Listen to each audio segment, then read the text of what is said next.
Assalamualaikum warahmatullahi wabarakatuh. Halo semuanya, di sini kami akan mempresentasikan mengenai materi modal usaha. Sebelumnya, kami berterima kasih atas kesempatan yang telah diberikan. Sebelum memulai materi, saya, Panyata Salonika, akan memperkenalkan anggota kelompok kami, mulai dari Adil Nasrul Ramadan, Arya Wildansyah, Bella Kusuma Wardani, Fibri Amelia, Nur Cantika Putri, dan Wanda Hamidah. Kiranya teman-teman dapat menyimak dan mendengarkan apa yang kami sampaikan dengan baik. Selamat mendengarkan! Kalian tahu gak sih apa itu modal usaha? Menurut Listiawan Ardi Nugraha, modal usaha adalah uang yang dipakai sebagai pokok induk untuk berdagang, melepas uang, dan sebagainya, yang dapat dipergunakan untuk menghasilkan sesuatu yang menambah kekayaan besar kecilnya usaha yang akan didirikan. Apa sih manfaat modal dari perusahaan? Secara umum, manfaat modal bagi perusahaan adalah untuk bisa mempermudah pendirian perusahaan baru, serta membantu perkembangan perusahaan. Adapun manfaat lainnya, yang ke-1, pengolahan inventaris semakin mudah dilakukan. Yang kedua, sebagai pengamanan bila terjadi keadaan darurat. Yang ketiga, penyelenggaraan untuk kas bisnis. Yang keempat, untuk keperluan biaya gaji pegawai. Yang terakhir, perawatan aset dengan pinjaman modal. Fungsi dari modal usaha, fungsi modal bagi perusahaan adalah untuk bisa mempermudah pendirian perusahaan baru serta membantu perkembangan perusahaan. Setiap perusahaan memerlukan modal untuk bisa berprogresi dan menghasilkan keuntungan. Lalu yang selanjutnya adalah jenis-jenis modal. Yang pertama, modal operasional. Modal operasional adalah jenis modal yang harus dibayarkan untuk kepentingan biaya operasi bulanan bisnis. Contohnya antara lain gaji pegawai, pulsa telepon, air, PLN, serta retribusi. Yang kedua, modal kerja. Modal kerja adalah modal yang digunakan untuk membiayai operasional perusahaan pada saat sedang beroperasi. Yang ketiga, modal investasi. Modal investasi digunakan untuk jangka panjang dan dapat digunakan berulang-ulang. Biasanya umurnya lebih dari 1 tahun. Adapun jenis modal usaha lainnya berdasarkan sumber, kepemilikan, wujud, dan sifatnya. Yang pertama yaitu jenis modal usaha berdasarkan sumbernya.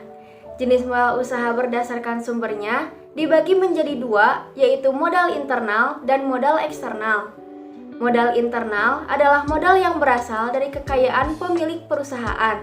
Sedangkan modal eksternal adalah modal yang didapatkan selain dari kekayaan perusahaan. Modal tersebut bisa didapatkan dari investor atau kreditur seperti bank, koperasi, dan pinjaman personal. Selanjutnya, ada jenis modal usaha berdasarkan pemiliknya. Jenis modal usaha berdasarkan pemiliknya dibagi menjadi 2, yaitu modal perseorangan dan modal sosial. Modal perseorangan adalah modal yang berasal dari seseorang. Kelebihan dari modal perseorangan yaitu memudahkan berbagai aktivitas bisnis dan memberikan profit yang optimal kepada pemiliknya. Contoh modal jenis ini seperti properti pribadi, deposito, dan saham. Sedangkan modal sosial adalah modal yang dimiliki oleh masyarakat dan memberikan manfaat secara umum dalam bisnis. Contoh modal sosial yaitu jalan raya, pelabuhan, pasar, jembatan, stasiun, dan lain-lain. Lalu, ada jenis modal usaha berdasarkan wujudnya. Jenis modal usaha berdasarkan wujudnya dibagi menjadi 2, yaitu modal konkret atau aktif dan modal abstrak atau pasif. Modal konkret atau modal aktif adalah modal yang dapat dilihat secara kasat mata dan berwujud. Contoh modal konkret adalah uang, bahan baku, kendaraan, gudang, dan lain-lain.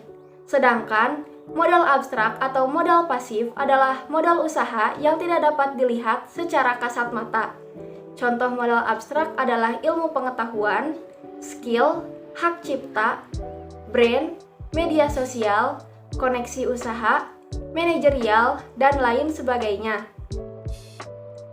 Dan yang terakhir yaitu jenis modal usaha berdasarkan sifatnya.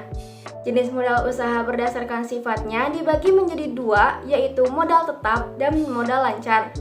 Modal tetap atau fixed capital merupakan modal yang dapat digunakan untuk produksi beberapa kali dalam waktu jangka panjang dan berulang. Sedangkan modal lancar atau variable capital adalah modal yang habis terpakai dalam sekali proses produksi. Contoh modal lancar adalah bahan baku, bahan bakar, dan alat sekali pakai. Berikutnya adalah sumber modal usaha. Yang pertama ada bootstrapping. Bootstrapping berasal dari tabungan pribadi untuk membuka usaha. Sistem bootstrapping dapat dilakukan jika Anda menggunakan laba atau pendapatan bisnis untuk mendanai kegiatan operasional. Yang kedua adalah crowdfunding. Crowdfunding merupakan metode mendapatkan modal usaha dari banyak orang secara kolektif. Pengumpulan dananya dilakukan melalui platform online yang sudah mendapatkan izin resmi dari Otoritas Jasa Keuangan atau OJK. Untuk sumber modal usaha selanjutnya ada pendanaan proyek. Sumber modal usaha ini disebut pula sebagai project financing. Investor hanya memberikan modal pada proyek perusahaan dalam jangka waktu pendek. Investor tentu mengharapkan imbal balik atau return dari investasinya tersebut. Selanjutnya ada modal ventura atau biasa disebut venture capital. Sumber modal ini berasal dari badan atau perusahaan yang menyediakan bantuan modal. Lembaga ini juga terdiri dari beberapa orang atau pihak, baik individu maupun korporat di dalamnya. Semua pihak tersebut mengumpulkan uang atau kekayaan mereka untuk mendanai sebuah perusahaan. Selanjutnya ada pinjaman online. Usaha kecil dan menengah dapat mengandalkan pilihan ini apabila mereka tidak membutuhkan dana yang tidak terlalu besar. Kemudian persyaratan dan proses pencairan yang cepat menjadi alasan pebisnis menggunakan pinjaman online untuk mendanai usahanya tersebut. Seperti yang telah kami sampaikan, kiranya teman-teman dapat memahami mengenai materi modal usaha yang telah kami sampaikan. Mohon maaf apabila ada kesalahan maupun kekurangan kata. Terima kasih telah menonton. Wassalamualaikum warahmatullahi wabarakatuh.